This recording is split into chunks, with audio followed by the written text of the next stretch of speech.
मस्जिद को बचाने के लिए, दरगाहों को बचाने के लिए, खानखाओं को बचाने के लिए तुम कब तक लड़ोगे बताओ मेरे को? अरे मैं खराब हूं तो खत्म कर दो मुझे, हटा दो मुझे, दुनिया से निकाल दो, मगर तुम तो कायद बनो, तुम इत्तेहाद पैदा करो। कब तक तुम इस डर में रहोगे वो जीतेगा ये जीतेगा? अरे कोई भी जीते उसको तुम्हारी मस्जिद से क्या मतलब, कोई भी जीते उसको तुम्हारी शनाख्त से क्या मतलब, कोई भी जीते वो तुमको क्या इंसाफ करेगा? इंसाफ तुमको करना पड़ेगा अपने लिए, आने वाली नस्लों के लिए।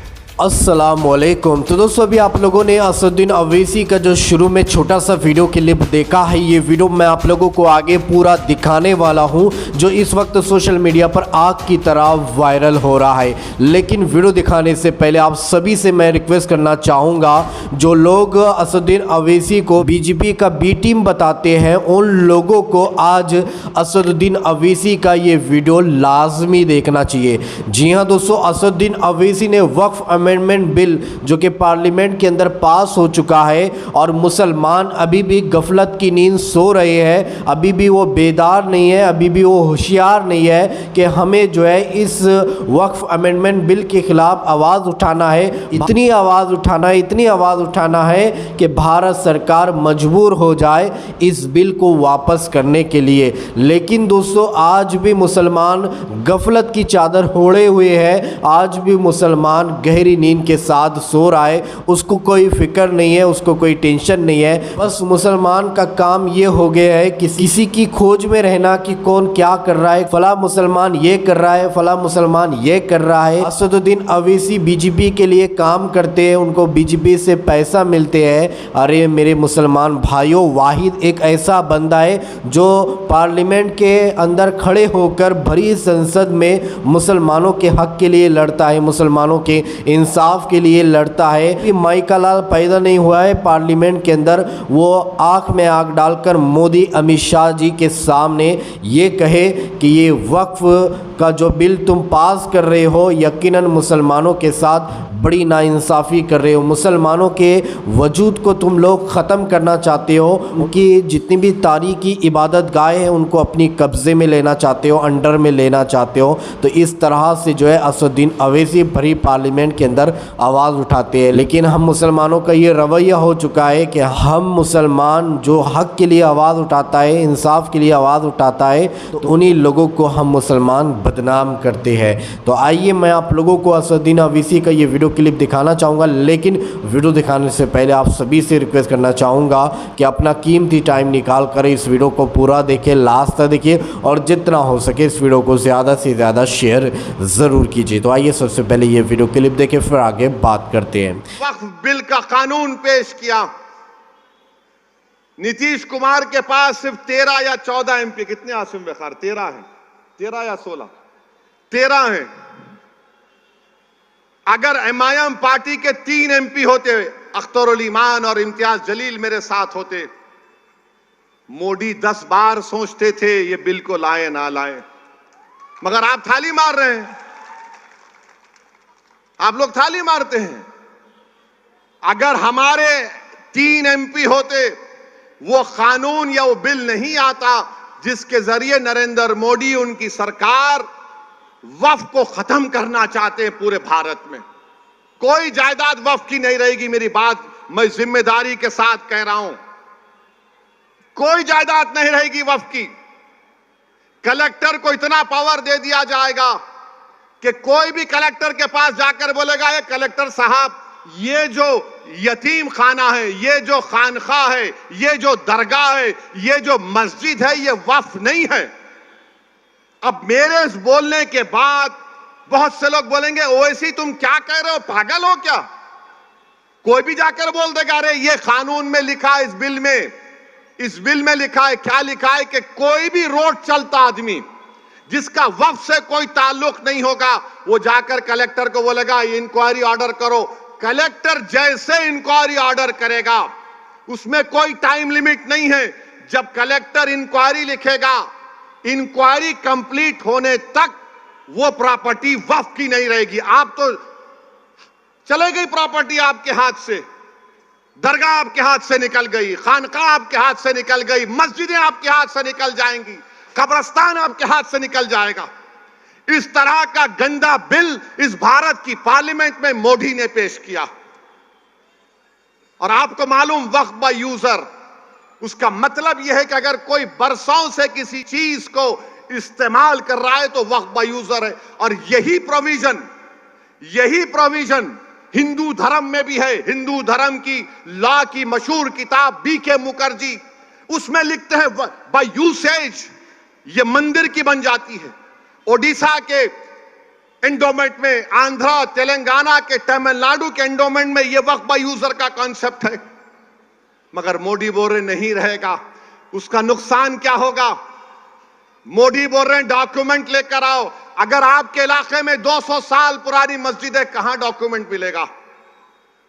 कहां डॉक्यूमेंट मिलेगा? हाजी अली की दरगाह पर दावे पेश करते हैं, वो खैर वो ट्रस्ट में है, मगर वहां पर भी जाके बोलेंगे नहीं नहीं नहीं है। क्या करेंगे आप? मेरे भाई, इस तरह का बिल पेश किया, उस वक्त इतनी तकलीफ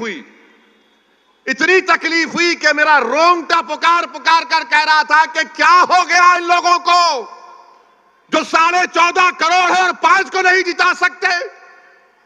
अपनी मस्जिद को बचाने के लिए, दरगाहों को बचाने के लिए, खानखाहों को बचाने के लिए तुम कब तक लड़ोगे बताओ मेरे को? अरे मैं खराब हूं तो खत्म कर दो, मुझे हटा दो, मुझे इस दुनिया से निकाल दो, मगर तुम तो कायद बनो, तुम इत्तेहाद पैदा करो। कब तक तुम इस डर में रहोगे वो जीतेगा, ये जीतेगा? अरे कोई भी जीते उसको तुम्हारी मस्जिद से क्या मतलब? कोई भी जीते उसको तुम्हारी शनाख्त से क्या मतलब? कोई भी जीते वो तुमको क्या इंसाफ करेगा? इंसाफ तुमको करना पड़ेगा अपने लिए, आने वाली नस्लों के लिए। मगर तुम ये समझ रहे हो नहीं नहीं वो दूसरा ठाकरे है, ये अच्छा है। कौन क्या किए बताओ आपको? जब ये वक्फ का बिल पेश हो रहा था, उद्धव ठाकरे के पूरे एमपीज बाहर खड़े हुए थे, कोई लोग सभा में नहीं था। मुझे मोशन देना पड़ा इंट्रोडक्शन के खिलाफ। मेरे भाई जागो, मजलिस के लिए नहीं तो अपने लिए, अपनी नस्लों के लिए, अपनी शनाख्त के लिए जागो। तुम नहीं समझ रहे, तुम्हारी आवाज अगर असेंबली में नहीं होगी, तुम्हारी आवाज अगर कॉरपोरेशन में नहीं होगी, तुम्हारी आवाज जिला परिषद में नहीं होगी, पार्लियामेंट में नहीं होगी, तो कौन तुम्हारी आवाज उठाएगा बताओ? आज ये खतरा हमारे सरों पर मंडला रहा है। अगर मोदी इस तरह के बिल को पार्लियामेंट में दोबारा पेश करेंगे, अगर वो कानून बन जाएगा, खुदा ना खास्ता हम कई मसाजिद, मदरसे, दरगाहें, खानकाएं, कब्रिस्तान की जमीनों को खो देंगे।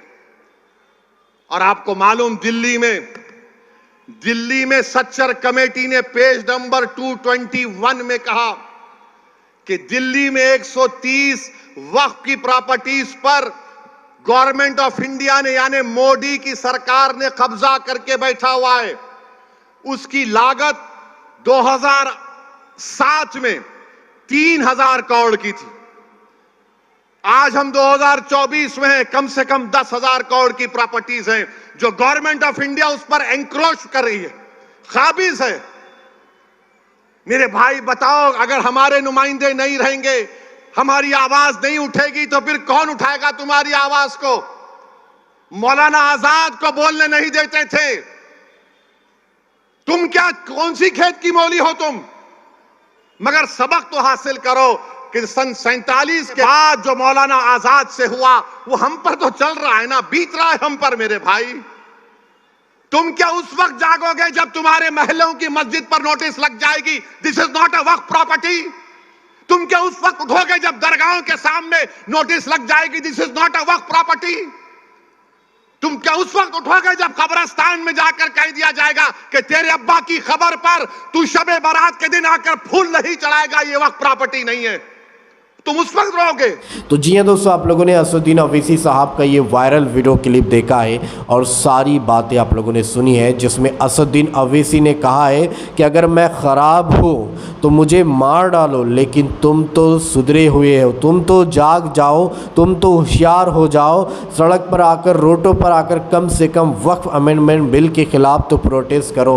भारत सरकार से कम ये तो मांग करो कि ये जो बिल तुमने पास कर लिया है ये हम मुसलमानों के वजूद को ख़त्म कर देगा। हम मुसलमानों की जो इबादत गाहें हैं, खानकाएँ हैं, कब्रस्तानें हैं, मज़ारें हैं, दरगाहें हैं, इमाम बाड़े हैं, जो भी चीज़ें इस वक्फ की हुई ज़मीन में आती है, तो सरकार जो है इस को अपनी अंडर में लेना चाहती है, अपने कब्ज़े में लेना चाहती है। तो मुसलमानों जाग जाओ, अगर अब भी तुम नहीं जागोगे तो आने वाला वक्त इससे भी कहीं ज़्यादा बदतर होने वाला है। इसलिए अगर तुम चाहते हो कि मेरे यहाँ अगर कोई इंतकाल कर जाए तो मैं उसको 2 गज़ ज़मीन में दफन करूँ, तो कम से कम जो है इसके लिए तो आप आवाज़ उठा सकते हो। तो दोस्तों, असदुद्दीन अवैसी के लिए आप ज़रूर कोई अच्छा सा कमेंट लिखिए। तो चलिए दोस्तों, अगली वीडियो में मिलते हैं। जब तक अपना ख्याल रखिए और अपने इस भाई को अपनी दुआ में याद रखिए। अल्लाह हाफिज़।